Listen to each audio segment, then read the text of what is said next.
አሁን ሰው ኮምፒውተር 666፣ ስልክ 666፣ ሻንጣ 666፣ ፌስታል 666 ዝም ብሎ ማለት ነው። የሰይጣን አንዱ ተንኮሉ ተመሳሳይ አብዝቶ እሱ እንዳይያዝ ማድረግ ነው። ሐሳዊ መሲህ እንዳይለይ ሲመጣ እንዳይታወቅ ሐሳዊ መሲህ ያልሆነ ሁሉ ነው እንድንል እያደረገን ስለሆነ ማለት ዝም ብሎ እንትን 66 ይሄ ምንድነው 666 ይሄ ምንድነው 666 የሚል ቁጥር የጠራ ሁሉ ተቆርቋሪ ክርስቲያን፣ 666 የሰበከ ሁሉ ጀግና ዘመኑን የተረዳ ሊባል አይደለም። 666 ካላወቅ ነው ሌላ 666 ነው የምንገባው። 666 ማለት የሰው የደም ስር ነው፣ ሰው ነው ማለት ሰውየው ከሰው የሚወለድ ነው፣ ከሰማይ የሚወርድ አይደለም፣ ወይም ጋኔን አይደለም፣ ክፉ ሰው ነው ማለት ቁጥሩ የሰው ቁጥር ነው ያለው ባለራዩ ዮሐንስ ምዕራፍ 13 ላይ ለዚህ ነው። በቅርጽ ብሎ ብርጭቆውን ሁሉ 666 ነው ቢሉት 666 ራሱ ሐሳዊ መሲህ ሲመጣ ለማሳሳት የሚጠቀምበት መንገድ ነው። ከመምጣቱ በፊት ምን ምልክት አለው? ከመምጣቱ በፊት ያው እንደምታውቁት ነው ቤተ መቅደስ ፈርሷል። ያ የቅርብ ምልክት ነው፣ አልፏል። የእስራኤል ቤተ መቅደስ መፍረት መበተናቸው ያ የቅርብ ምልክት ነው፣ ከተነገረበት ቅርቡ ምልክቱ ነው። የሩቅ ምልክት ደግሞ አሁን የሚደረገው ጠዋት በቅዳሴ ጊዜ ስለተማማን ፍቅር መቀዝቀዝ፣ ገንዘብ መውደድ፣ ሃይማኖት መለወጥ፣ ህዝብ በህዝብ ላይ መነሳት፣ መንግስት በመንግስት ላይ መነሳት፣ ረሃብ፣ የመሬት መንቀጥቀጥ አሁን የእሳተ ገሞራ ራሱ መታየት እየጀመረ ነው በየሀገሩ። በአረብ በኩል ይታያል አንዳንድ ጊዜ እሳተ ገሞራ። ጣሊያን ውስጥም አንድ ጊዜ ታይቶ ነበር ይባላል። እየፈነዳ የእሳት ወንዝ ማለት የእሳት ወንዝ እየፈለቀ ይሄ ሁሉ ነገር ምልክት ይሆናል። ሐዋርያት ይጠላሉ። የሐዋርያት ክህነታቸው ተጠልቷል፣ ለሴቱም ለወንዱም ተሰጥቷል። ሃይማኖታቸው ተጠልቷል፣ መስዋዕታቸው ቁርባናቸው ተጠልቷል። ክህነታቸው ቀር ስርዓታቸውም እየተጣሳል። ያ አንዱ ነው። ሰው ሁሉ ከልልና ወርዷል። ጠዋት እንደነገርኳቸው ያልወረደ ማን አለ? ሁሉም ወርዷል። እገሌ የሚያስል ነገር የለም። ባስቀመጥነው ልልና ልክ የሚገኝ ሰው ጠፋ። ሰው ሁሉ ወደ ኋላው የሚሄድ ሆኗል። የሁሉ ምልክት ይደረጋል ሆኗል። እንግዲህ ብዙ ሐሰተኛ ነቢያት ይመጣሉ፣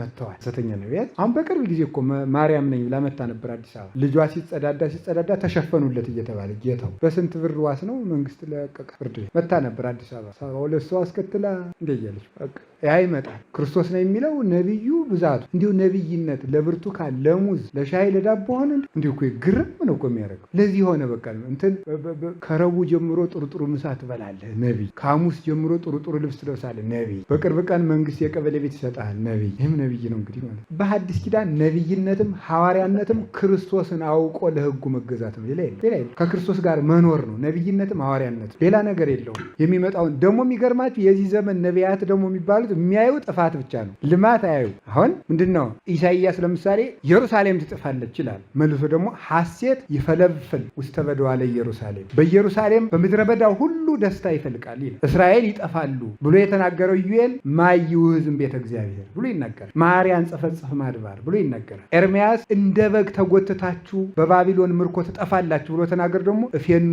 ለክሙ ኖሎተ ዘከመ ልቤ ይላል። እንደ ልቤ የሆኑ አውቀው የሚያስተዳድሩ ካህናት ነቢያትን እነ ዘሩባቤልን ይልክላቸዋል ይላል። እነዚህ ግን ጥፋት ብቻ ነው የሚገለጥላቸው። ከ3 ዓመት በኋላ እንዲሆናል፣ እንደ 2 ዓመት እንዲገለበት ክፉ ብቻ ይታያቸዋል። እነሱ መክረው እነሱ ሰርተው ነው የሚናገሩት። ሊሰሩት ያሰቡትን በትንቢት መልኩ ይናገሩት፣ ቀድሞ ያቀዱት። ሊያጠፉት ያሰቡትን ትንቢት ብለው ይናገሩታል። እንግዲህ በዚህ ቀን እገሌን እሰርቀዋለሁ ብሎ የተናገረ ሌባ ሄዶ ቢሰርቀው ነብይ ልንለው ነው ይደረስ እኮ። ስለዚህ ይሄ ሁሉ ተደርጓል። ኋላ እንግዲህ ምን ይሆናል? ሃይማኖት ትቀዘቅዛለች፣ ፍቅር ትቀዘቅዛለች። እነዚህ ሁለቱ በጣም አደገኛ ነገሮች፣ የሃይማኖት መጥፋትና የፍቅር መጥፋት። ካመኑት ፍቅር ይጠፋል፣ ከሚሳሳቱት ደግሞ ሃይማኖት ይጠፋል። ይሄ ይጠፋል። ኋላ መጨረሻ ላይ ምን ይመጣል? ሐሳዊ ነቢይ፣ ሐሳዊ ክርስቶስ፣ ሐሳዊ ነቢይ ሞልቷል። አሁን በዓለም ሁሉ እምነት የሌለው የማያምነውን ለእንጀራ የሚሰብክ ሞልቷል ማለት ነው በየሀገሩ። ሐሰተኛ ነቢይ፣ ሐሰተኛ ሰባኪ ባለፈው እንደነገርኳቸው ነው ሞልቷል። መጨረሻ ላይ አሁን ለክርስቶስ መንገድ ጠራጊው ማን ነበር? ለሐሳዊ መሲህ ደግሞ ማን መንገድ ይጠርግለታል? ሐሰተኛ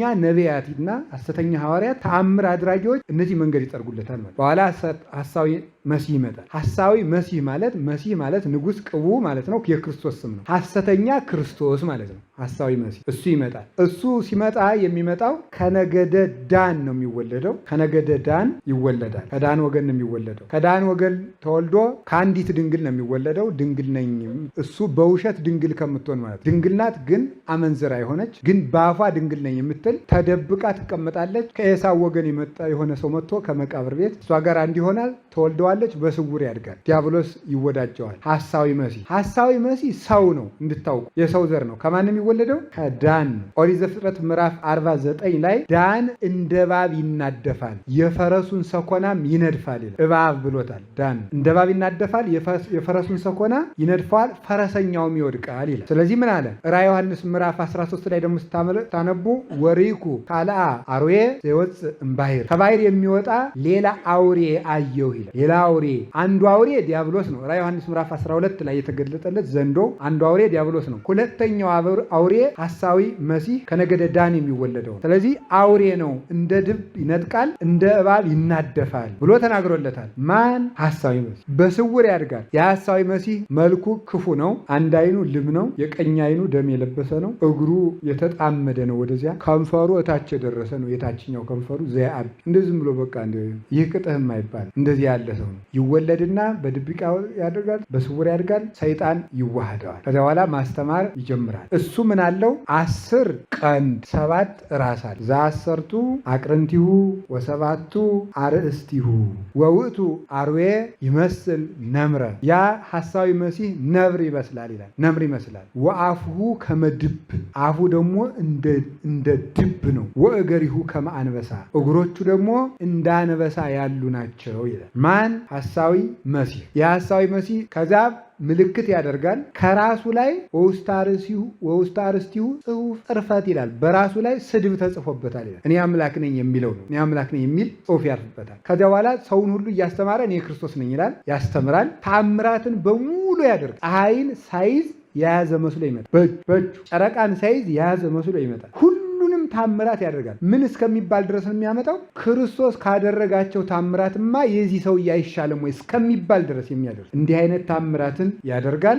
ለሚያምኑበት ምልክት ይሰጣቸዋል። ምልክቱም 666 ይሄ መከረኛ ቁጥር 666 ይባላል። ይሄንን 666 የሚባል ጽሑፍ ይጽፍበታል። ይሄ የአውሬው ቁጥር ነው፣ ቁጥሩም የሰው ቁጥር ነው ይላል ራዕየ ዮሐንስ። ሁልቆ ሰብኡቱ የሰው ቁጥር ነው። ቁጥሩ 666 የሚለው የሰው ቁጥር ነው ይላል ዮሐንስ በራእዩ። ስለዚህ 666 ቁጥር አለው። ያንን ቁጥር ለሚያምኑበት ምልክት አድርገው በግንባራቸውና በቀኝ እጃቸው ላይ ይጽፉታል። ያንን የያዙ መገበያየት ይችላሉ። ያንን ያልያዙ ሰዎች ግን መገበያየት አይችሉም። ስለዚህ ምን ያደርጋል? ያስጨንቃቸዋል። በትምህርት በምን እንደሚያስጨንቅ ልብ በሉ። በትምህርት ያስጨንቃል፣ በታምራት ልብ ይሰልባል። ከዛስ ደግሞ ምን ያደርጋል? ደግሞ በኑሮ ያስጨንቃል።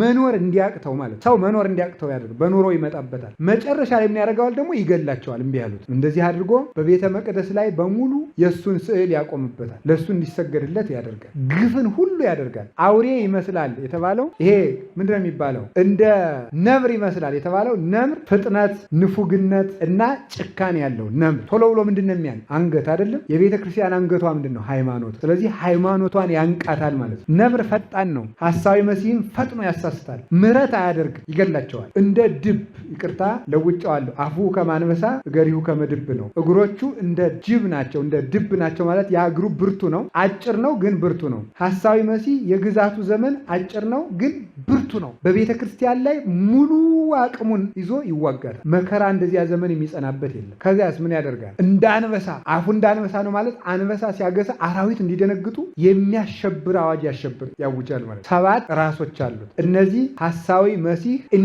እንዲሰለጥን የሚያደርጉት ወይም ደግሞ እሱ የሚያሰራቸው 7 ኃጢአቶች ናቸው። 7 ራስ የተባለው አንደኛው የአዳም ኃጢአት ነው። የአዳም ኃጢአት 2 ነው። ሕግ ማፍረስና አምላክነትን መፈለግ ማለት። ሕግ ማፍረስና አምላክነትን መፈለግ ይሄንን ይሰራል፣ ያሰራል። 7 ራሶቹ እነዚህ ናቸው። አንዱ። ሁለተኛው ሞተ አቤል ነው። ወንድም ወንድሙን በግፍ እንዲገል ያደርገዋል። ይሄን ያደርጋል። ሶስተኛው ኃጢአተ እስራኤል ነው። የእስራኤልን ኃጢአት ነው። የእስራኤል ኃጢአት የእግዚአብሔርን ውለታ መርሳት ይባላል። የእስራኤል ኃጢአት የእግዚአብሔርን ውለታ መርሳት፣ እነዚህን ይሰራል። 40 ዓመት ተቆጣይ ክዋለ ኢቲ ትውልድ። እግዚአብሔር 40 ዓመት በሙሉ የሚቆጣቸው መና ወርዶላቸው ቢርበንስ ብለው ስለሚጠራጠሩት ነው፣ ውለታውን ስለሚረሱ። ኃጢአተ እስራኤልን ይሰራል። ኃጢአተ ሰዶም ይሰራል። የሰዶም ኃጢአት የሰዶም ኃጢአት አሁን ተመልከቱ፣ ሕግ ሆኖ በዓለም ላይ ሁሉ እየተሰጠ ነው። በአውሮፓ በአሜሪካ ትምህርት ቤት ላይ ስርዓተ ትምህርት ሆኖ ይሰጥ። ስርዓተ ትምህርት ተቀርጾለት ግብረ ሰዶማዊነት ትምህርት ቤት ላይ ይሰጥ። በትምህርት ደረጃ ልክ ሀለ ተብሎ እንደሚሰጥ ህጋዊ ትምህርት ተደርጎ ይሰጣቸዋል፣ ይወስዱታል። ይህ ብቻ አይደለም።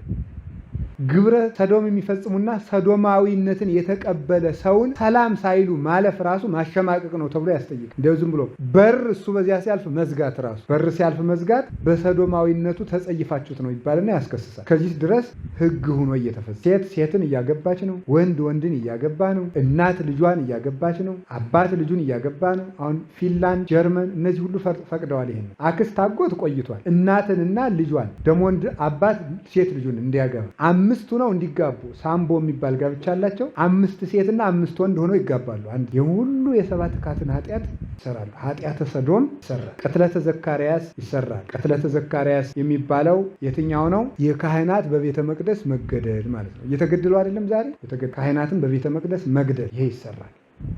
በኋላ ደግሞ ምን ይሰራል? ሞተ ወልደ እግዚአብሔር ይሰራል። የክርስቶስ በግፍ መገደል ማለት ክርስቲያኖች ክርስቲያን በመሆናቸው ብቻ ይገደላሉ። በመሆናቸው ብቻ ምንም ሳያጠፉ። ይሄ በየትኛውም ሀገር እያየን ነው፣ አይናችን ማለት በጣም እኮ ያስደንቃል። ፖለቲከኛና ፖለቲከኛ ሲጣላ ሄዶ የሚገደል ክርስቲያን ነው። ህዝብና መንግስት ሲጣላ የሚገደል ክርስቲያን ነው። ምን የሚያስደንቅ ግፍ እየተፈጸመባት ነው በቤተክርስቲያን። ይሄ ሁሉ የሐሳዊ መሲህ 7 ራሶቹ ናቸው። እነዚህ ይሰራሉ። ጥቅመ ሰናኦር መጨረሻው አንዱ ኃጢአት የሰናኦር ግንብ። የሰናኦርን ግንብ የሰራው ማን ይመስላችኋል? ናምሩድ የሚባል ስግብግብ ሰውዬ ነው። በዓለም ላይ የሚነሱ ስግብግብ ነገስታት ሁሉ የናምሩድ አባታቸው ናምሩድ ነው። ከሱ ነው የተማሩት ነው የሚባለው። አስመሳይ፣ አስተባብሮ ተንኮል የሚያሰራ እግዚአብሔርን የሚዋጋ ንጉስ ማለት ናምሩድ። እግዚአብሔርን ለመዋጋት ግንብ የሚሰራ ማለት ይህ ማለት የሰራዊት ግንብ፣ የተንኮል ግንብ፣ የምክር ግንብ የእግዚአብሔር መንግስት ለመዋጋት የሚሰሩ ነገስታት ናቸው። እግዚአብሔርን ለመዋጋት ይሄ ሁሉ ይሰራል። ስንት ራስ አለው? ስንት ቀንድ አለው? 10። እነዚህ ደግሞ የእሱን መንግስት የሚቀበሉት ምኖች ናቸው? ባለስልጣኖቹ ናቸው፣ ነገስታት ናቸው። 10 ቀንዶች የተባሉት በቀንድ ይወጉበታል አይደለም? ቤተክርስቲያንን የሚወጋባቸው የሐሳዊ መሲህን ፈቃድ የሚያስፈጽሙ ነገስታት ናቸው። እነዚህ 10 ቀንዶች አሉት። አንድ 10 ቀንዱ ነው የተባለ እንደ ዘንዶ ጨካኝ ነው ማለት ነው። እንደ ዘንዶ ጨካኝ ከይሲ ዘ10 ቀርኑ ብእሲ ዘክሌ ልሳኑ ይባላል። ጨካኝ ነው፣ ዋሾ ነው፣ ደግሞ ውሸታም ነው። 5ቱም አምስቱም የውስጡ ህዋሳቶቹ በሙሉ ቤተክርስቲያንን ለማጥፋት ይጠቀምባቸዋል። ጌታ ታስታውሳላችሁ፣ 5 የውጭ 5 የውስጥ ህዋሳት ሰጥቶናል። በእነዚህ እግዚአብሔር እናገለግልበታለን። ሐሳዊ መሲህ ግን 10ሩንም ህዋሳቱን እግዚአብሔርን ለመዋጋት ይጠቀምበታል። ይህን ያደርጋል። የአውሬው እሱ የሚወጣ ከምንድን ነው? ከባህር ነው የወጣ። ክርስቶስ የወጣ ከየት ነው? ምሕረቱ ከየት ነው? ከሰማይ አትሉም እንዴ? አቤት ማባዌ ወጻይኩ አይደል? ወመጻይኩ ዘየ ከአባቴ ወጣሁ ወደዚህም መጣሁ፣ ከሰማይ ወርጄ መጣሁ ነው ያለው። ክርስቶስ ከሰማይ ነው የወረደ። ሐሳዊ መሲህ ግን ከዓለም ይገኛል። ስለዚህ ምን ማለት ነው? ከባህር ሲወጣ አውሬው ከባህር የወጣ ነው ማለት ዓለም የምትከተለው ሰው ነው። ዓለምን ባህር ይላታል። ሞገዷ የበዛ ነው። ይህች ዓለምም ሁከቷ ብዙ ነው። ባህር ነፋስን ተከትላ ትጓዛለች። ዓለምም ወረተኛ ናት። ስልጣንን ተከትላ ትሄዳለች። ከዚህ የተነሳ ከማፍቀሯ መጥላቷ ይቀድምባታል። ልክ እንደ አምኖን ፍቅር ናት። አምኖን ትዕማርን ነይ ብሎ አስመጣ። እህል አልበላው እስኪል ድረስና ሰውነቱ እስከሚከሳ ድረስ ይወዳት ነው። የማይገባ ስራ ከሰራ በኋላ ግን ቀድሞ ከወደዳት ፍቅር ኋላ የጠላት ጥላቻ በለጠ ይላል። ይህንን ያህል የዓለም ፍቅር እንደዚህ ነው። ከመውዳዷ መጥላቷ ይጸናል። ይህንን የሚያደርግ ከባህር የሚወጣ ነው። መነሻው ምቾት ነው። አሁን ይህን ምን ያደርጋል? እሱ ሐሳዊ መሲህ ቁጥሩ ስንት ነው? አቤት 666 ነው ማለት ሰውየው ሰው ነው ማለት ሰው በሉ የሰው ልጅ የደም ስሮቹ ናቸው። እነዚህ የሰው ልጅ የደም ስሮቹ ስለሆኑ ቁጥሩ 666 ነው ማለት ሰው ነው ማለት በቀር ዝም ብሎ አሁን ሰው ኮምፒውተር 666፣ ስልክ 666፣ ሻንጣ 666፣ ፌስታል 666 ዝም ብሎ ማለት ነው። የሰይጣን አንዱ ተንኮሉ ተመሳሳይ አብዝቶ እሱ እንዳይያዝ ማድረግ ነው። ሐሳዊ መሲህ እንዳይለይ ሲመጣ እንዳይታወቅ ሐሳዊ መሲህ ያልሆነ ሁሉ ነው እንድንል እያደረገን ስለሆነ ማለት ዝም ብሎ እንትን 66 ይሄ ምንድን ነው? 666 ይሄ ምንድን ነው? 666 የሚል ቁጥር የጠራ ሁሉ ተቆርቋሪ ክርስቲያን፣ 666 የሰበከ ሁሉ ጀግና፣ ዘመኑን የተረዳ ሊባል አይደለም። 666 ካላወቅ ነው ሌላ 666 ነው የምንገባው። 666 ማለት የሰው የደም ስር ነው፣ ሰው ነው ማለት ሰውየው ከሰው የሚወለድ ነው፣ ከሰማይ የሚወርድ አይደለም፣ ወይም ጋኔን አይደለም፣ ክፉ ሰው ነው ማለት ቁጥሩ የሰው ቁጥር ነው ያለው ባለራእዩ ዮሐንስ ምዕራፍ 13 ላይ ለዚህ ነው። በቅር ብሎ ብርጭቆውን ሁሉ 666 ነው ቢሉት 666 ራሱ ሐሳዊ መሲህ ሲመጣ ለማሳሳት የሚጠቀምበት መንገድ ነው። ሌላ ደግሞ 7 ቁጥር ምንድነው? ፍጹም ነው አይደል? 6ስ ከ7 ምን ያለ ነው? ስለዚህ እሱ ምንድነው? ጎደሎ ነው ማለት በነፍስ በስጋ ጎደሎ ሰው ነው፣ ከክብር ያነሰ ነው ማለት 6 ራሷ ጎደሎ ናት። 6 ሲበዛ 7 ሲበዛ ፍጹም፣ ሰባውን ሰባ ፍጹም እንዳልነው ስድስቱ ሲበዛ ፍጹም ጎደሎ ሰው ነው ማለት። ፍጹም ጎደሎ ከክብር ያነሰ ከዲያብሎስ ያነሰ ነው። እንደውም ሊቃውንቱ እንደሚሉ ለምን ሲባል ዲያብሎስ እኛን ቢያሳስተን የፍጥረት ቢጾቹ አይደለም፣ ባልንጀራዎቹ አይደለም። እሱ ግን ሰው ሆኖ ሰውን ነው የሚያጠፋ። ስለዚህ እሱ ምን ይባል? ከዲያብሎስም የከፋ ክፉ ነው፣ ጎደሎ ሰው ነው። ሰውን ከክብር ያጎላል፣ እባብ ነው። ሰኮና ይነድፋል ማለት ሰኮና ስጋን በሰይፍ ሰኮና ህሊናን በኃጢአት ያሰናክላል። የፈረሰኛውን ፈረስ ይወገዋል የተባለ ፈረሰኛ ማን ናት? ፈረስ የተባለች ቤተክርስቲያን ናት። ፈረሰኛ የሚባለው ደግሞ ከቤተክርስቲያኑ ውስጥ የሚኖር ሰው ነው። በአንድ በኩል ደግሞ ፈረስ የተባለ ምን ይመስላችኋል? ስጋው ነው። ፈረሰኛ የሚባል ደግሞ ሰውየው ነው። ፈረሱን ይነድፈዋል፣ ፈረሰኛው ይወድቃል ማለት ስጋውን በኃጢአት በምቾት በአዋጅ ይወገዋል። ዝም ብሎ ግን ተንገዋሉ የተቀመጠ ሰው በኃጢአት በጣዖት ይወድቃል፣ ክርስቶስን ይክዳል ማለት። ስለዚህ ጎደሎስ ነው። አንድ ደግሞ መርምያዋኦስ ይባላል ስሙ። መርምያዋኦስ ማለት ስሙ ሲቀመር በፊደሎቹ ቁጥር 666 ይመጣል። የስሙ ቁጥር ተደምሮ 666 ነው ማለት። የስሙ ቁጥር ተደምሮ 666። አሁን ባለፈው የኮሮናውን ክትባት ሁሉ 666 ሲል ነበር ሰው። የኮሮናው ክትባት ይጎዳል አይጎዳም ሌላ ጥያቄ ነው፣ አላውቅም። እሱን ሳይንሳዊ እውቀት ያስፈልገዋል። ክትባቱ ሁሉ ግን 666 ነው ማለት ግን ልክ አይደለም። 666 የተባለ ሐሳዊ መሲህ ነው። ቁጥሩ ይሄ ነው። ያንን ቁጥር እያሳመነ ያስቀርጻል፣ በሰዎቹ ግንባር ይቀርጻል። ግንባር የሚቀርጽበት ምክንያት ይሄ መካን አይምሮ ነው። ማሰቢያቸውን ያጠፋል ማለት። ማሰብ እንዳይችሉ፣ እውነትን ከሐሰት እንዳይለዩ፣ የእውነተኛውን ክርስቶስ ትምህርት ከሐሰተኛው ክርስቶስ እንዳይለዩ አይምሯቸውን በምቾትና በዓለም ፍቅር ያስረዋል ማለት። ቀኝ እጃቸውን ይይዘዋል። ምን ማለት ነው ደግሞ? የታምንና ያለው አውርዱ መሳግሪክሙ ውስተ የምነ ሐመር ወትረክቡ ብዙሃ፣ መረባችሁን በቀኝ ጣሉት ብዙ ታገኛላችሁ። ቀኝ የተባለች ወንጌል ናት። ስለዚህ በወንጌል እንዳይጸኑ ያደርጋቸዋል። ጽናታቸውን ያጎላቸዋል። ብርታታቸውን ያጠፋዋል። ሰው ሁሉ ትዕግስት የለሽና ደካማ ተስፋ የሚቆርጥ እንዲሆን ያደርጋል። በዓለም ላይ መገበያየት እንዳይችሉ የሐሳዊ መሲህን ቁጥር ጽፍባቸዋል። ያንን ቁጥር ያልጻፈ እንዳይገበያይ ያደርጋል። ሐሳዊ መሲህ አሁን 666 ተብሎ መጽሐፍ ከተጀመረ ቢያንስ ስንት ዓመቱ ይሆናል? በአንዳንድ እቃዎች ላይ ይጻፋል አይደል? እንዲህ ተብሎ መጽሐፍ ከተጀመረ ቢያንስ 10 ዓመት አይሆንም? አይጠቅመውም። አውሮፕላን እኔ ራሴ አይቻለሁ። እየሄድኩበት ማታ በጨለማ አውሮፕላኑ ሲበራ ክንፉ ላይ ቦግ ሲል፣ በመብራቱ ብቻ ነው፣ ቀን አይታይም። መብራቱ ቦግ ሲል ከክንፉ ላይ 666 አለ እና ቦግ ይላል። ታዲያ ቆይ አሁን 666 ከተጻፈ እንደው ይሄ አውሮፕላን ከተሰራ እንኳን 10 ዓመት ነው ብንል የሐሳዊ መሲህ እድሜው ግን 3 ዓመት ከመንፈቅ ነው።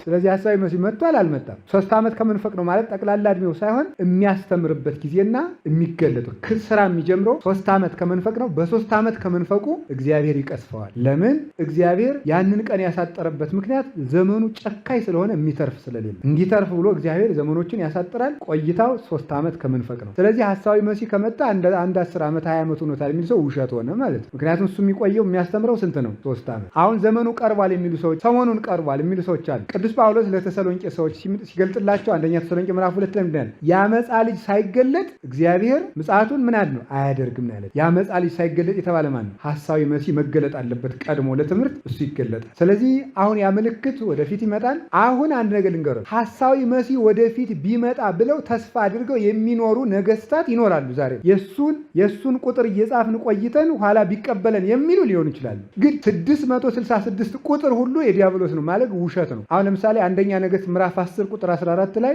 ለሰሎሞን ህዝቡ ከሚገብረው ውጭ ከነገስታቱ ውጭ የሚመጣለት የወርቅ ብዛት 666 መክሊተ ወርቅ ነበር ይላል። እንግዲህ ሰሎሞን የ666 ንጉስ ነው። የዝም ነው ፉርሽ የሆነ ማለት 666 የተገኘው ሁሉ 666 ማለት ዝም ብሎ ነው። ሁለተኛ ነገሥት ሁለተኛ ዜና መዋዕል ምዕራፍ 9 ቁጥር 13 ላይ ትመለከቱ የሰሎሞን ግብር 666 መክሊተ ወርቅ ነበር ይላል። 666 የሆነ ቁጥር ሁሉ የዲያብሎስ አይደለም ማለት ምን ማለት ነው? ይሄን ካልጻፍ መገበያየት አችልም፣ ይሄን ካልቀረጽክ መኖር አችልም ተብሎ ከተነገረን ምን ማለት ነው? ለምን ብለን ጠይቀን ያ የሐሳዊ መሲህ መንገድ ተጀምሯል ማለት ነው። ራሱ ግን በይፋ ያስተምራል፣ ታላላቅ ታምራትን ያደርጋል። ዛሬ በሐሰት ታምር የሚያደርጉ ሰዎች የሐሳዊ መሲህ መንገድ ጠራጊዎች ናቸው፣ አመቻቾች ናቸው። ኋላ የእሱን ታምር እንድንለምደው ዛሬም ታምር እያስለመዱ ነው። ታምር ናፋቂ እንድንሆን አድርገውና በኋላ እንግዲህ ሄኖክና ኤልያስ መጥተው ያስተምራሉ፣ እነሱንም ይገላል። ይሄ ውሸታም ነው ብሎ ያስተምራሉ፣ እነሱን ይገላቸዋል። የግድ የአዳም ልጅ ሁሉ በአዳም መንገድ ማለፍ ስለነበረበት መሬትንና ወደ መሬትነት ትመለሳለህ ስለተባለ ወደ መሬት ገብቶ ማለፍ ስላለበት እና እኔ ድንቁርናችንም ማቆም አለብን። ዝም ብለን ያገኘን ሁሉ 666 በጣም እንዲሁ መሳቂያነት ነው። ተች ስክሪን ስልክ ከዚች እንትኑ አካባቢ 666 አለ። መሳቂያነት ነው። ይሄ ዝም ምሁራኑ ቢያች እንዲሁ ለካ እኒህ ክርስቲያኖች ሌላው ትምህርታቸው ውሸት ነው የሚለው 666 ሰው ነው፣ ጎደሎ ነው። እሱ ይሄ ነው የስሙ ቁጥር ድምሩ ይሄ ነው። ተገልጦ ያስተምራል፣ መቅደስ ያረክሳል፣ ቅዱሳን ይቃወማል፣ ክርስቶስን ይቃወማል። ይሄን ያደርጋል። ሐሰተኛ ታምራትን ያደርጋል። ግፍ ይበዛል። ይሄንን ያደርጋል ማን? ዲያብሎስ። አሁን እንግዲህ እነዚህ ነገሮች ቁጥር 666 ተጽፎ ሲመጡ ለምን ማለት አለብን፣ ማወቅም አለብን። አሁን 666 ብለው የሚጽፉት ሰዎች ሐሳዊ መሲህን ነው ማለት አይደለም። ሰዎቹ ግን ሰይጣንን የሚያመልኩ ግን ሊሆኑ ይችላል። የሰይጣን አምልኮ በቅርብ ተጀምሯል። እንዲያው አሁን ጊዜ የማይመሽ ቢሆን የሳታኒክ ባይብል የሚባል የሰይጣን መጽሐፍ ቅዱስ የሚባል አሳትመዋል። ጊዜ ቢኖር አነብላችሁ ነበር። አትስረቅ በሚለው ስረቅ 10 ትእዛዛት አለው። አታመንዝር በሚለው አመንዝር በ10 ትእዛዝ ያለው ማለት ነው። እንደዚህ ያለው አሁን አሳትመዋል። ይሄ ሁሉ ነገር ሰይጣን ምኩራብ ተሰርቶለት መቅደስ ሰርተው ጭቁኑ መልአክ ብለው አሁን ማምልኮ ጀምረዋል። አውሮፓ አሜሪካ ውስጥ አለ ይሄ። በትክክል በሌሎችም የሀገሮች ሁሉ በአውስትራሊያ አለ ይሄ። አሁን ይሄ ሰይጣንን የሚያመልኩ ሰዎች ሐሳዊ መሲህ ለንግድና ለአስተዳደር ይመቸናል ብለው ስለሚያስቡ እነሱ እየቀረጹ ሊልኩ ይችላሉ። ስለዚህ ወደፊት ይህንን አገዛዝ ይህንን አሰራር ቢመጣ ረሃብ እንሞታለን እንጂ አንቀበልም ማለት አለብን። የሞትና የህይወት ጉዳይ ነው ማለት። ዲያብሎስን የሚያመልኩ ሰዎች ግን ሐሳዊ መሲህ ሳይመጣ ግን ሐሳዊ መሲህ መጥቷል እያሉ ግን ማውጋት ድንቁርና ነው። መጽሐፉን ለይቶ ማስረዳት ይገባል። አሁን መጨረሻ ላይ ሄኖክ ኤልያስ ካረፉ በኋላ ጎግ ማጎግ እስክንድር ያሰራቸው ሰሎሞንም ያሰራቸው እነዚህ ወጥተው መልአኩ ቅዱስ ሚካኤል ወስዶ ኢየሩሳሌም እየመራ ይወስዳቸዋል። ይዋጋሉ፣ እርስ በርስ ይተላለቃሉ። ጌታም ሐሳዊ መሲህን ያጠፋዋል። ኧረ ምድር ታርፋለች። ምድር ያስማማታል። እግዚአብሔር መጥቶም ፍርዱን ይሰጣል።